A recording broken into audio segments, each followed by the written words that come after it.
Yellowstone has recorded 100 earthquakes in just 1 month.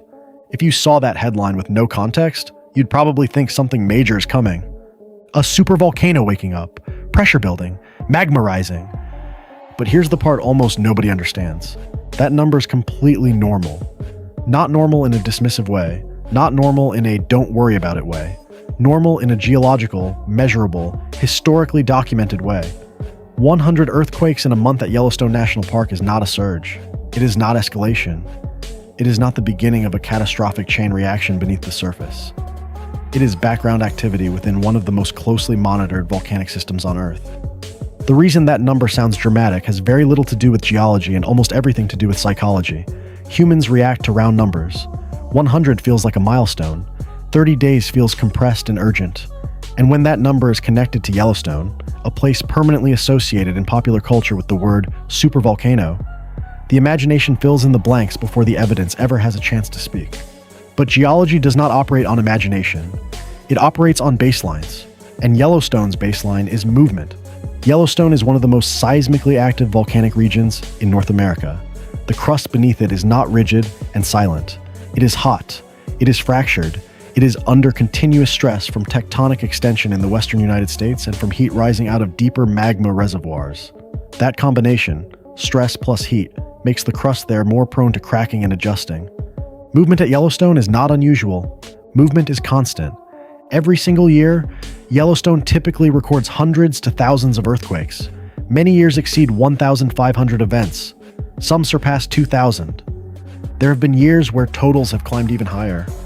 When you divide 1,500 earthquakes across 12 months, that averages about 125 earthquakes per month. Some months are quieter, some are busier. That fluctuation is normal. So when you hear 100 earthquakes in 30 days, the first thing you should ask is not what's happening, but how does that compare to normal? And the answer is simple. It fits within the normal range. But to really understand why that matters, you have to understand magnitude. Because earthquake count alone does not tell you how much energy is being released. Magnitude does. The overwhelming majority of Yellowstone's earthquakes fall below magnitude 2. Many fall below magnitude 1. These are micro-earthquakes, tiny adjustments in rock that release very small amounts of energy. Magnitude 2.5 or less is usually not felt at all. Only seismographs detect them. That means most of those 100 earthquakes were not felt by visitors, residents, or park staff. No shaking buildings, no swaying shelves, no visible ground motion, nothing you would notice with your senses. They were simply small fractures deep underground, recorded by instruments operated by the Yellowstone Volcano Observatory and the United States Geological Survey. Now here's the crucial part. The magnitude scale is logarithmic. That means each whole number increase represents roughly 32 times more energy release. A magnitude 3 earthquake releases about 32 times more energy than a magnitude 2.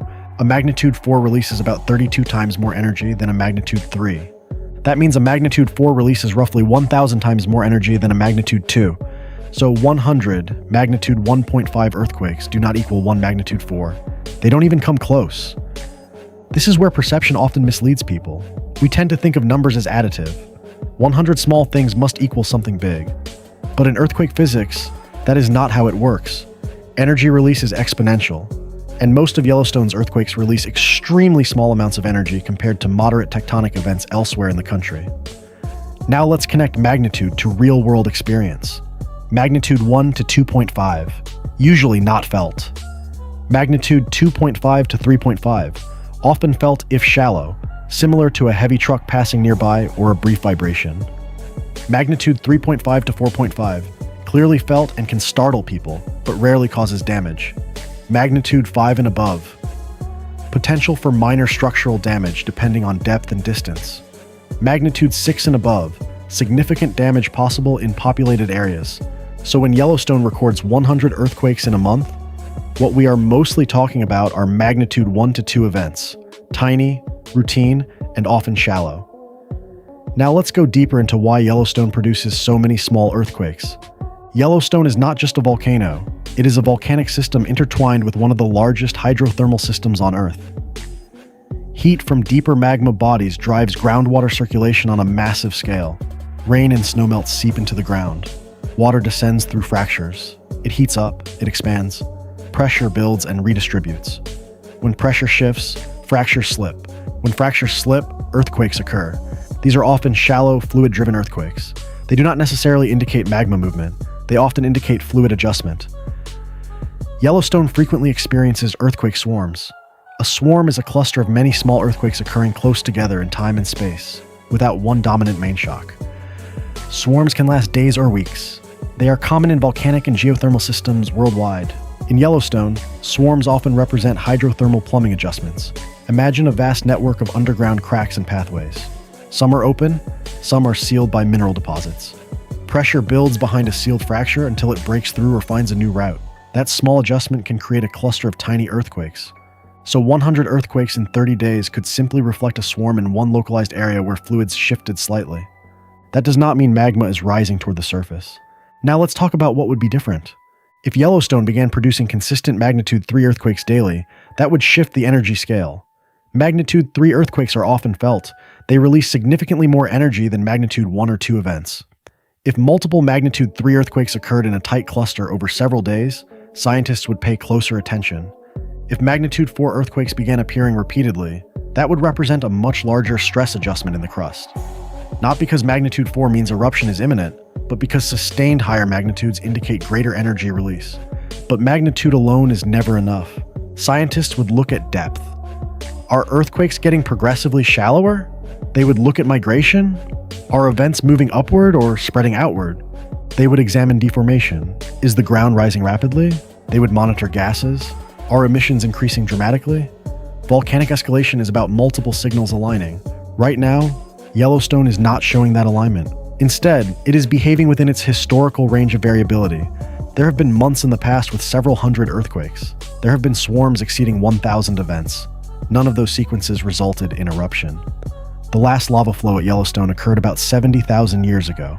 The last super eruption occurred roughly 640,000 years ago. Between those events, the system has experienced countless cycles of uplift, subsidence, and seismic fluctuation. Yellowstone breathes. The ground rises slowly over years, then it falls. Seismicity increases, then it decreases. This is dynamic equilibrium. And here's something counterintuitive. If Yellowstone suddenly stopped producing small earthquakes entirely, that might actually be more unusual than recording 100 in a month. Active volcanic systems rarely go completely silent. Movement often means stress is being released gradually. Small earthquakes can represent stability, not instability. They are the crust adjusting in tiny increments rather than storing stress for a large rupture. So when you hear 100 earthquakes in 30 days, the real story is not escalation, it is continuity. Yellowstone is not waking up. It has always been active. The crust beneath it is hot, fluids are circulating, energy is being released incrementally, and 100 mostly micro earthquakes in a month fits squarely within that long-term pattern. The number sounds dramatic. The magnitude scale tells the real story. Once you understand the difference between frequency and energy, the headline loses its power. Because geology is not about isolated numbers. It is about patterns over time. And within Yellowstone's long-term pattern, this is normal. Completely normal. If you want to keep uncovering what's really happening beneath the surface, grounded in real geological data and not fear-driven narratives, make sure you subscribe to Strata Uncovered, because the Earth is always moving. The question is whether we understand what that movement actually means.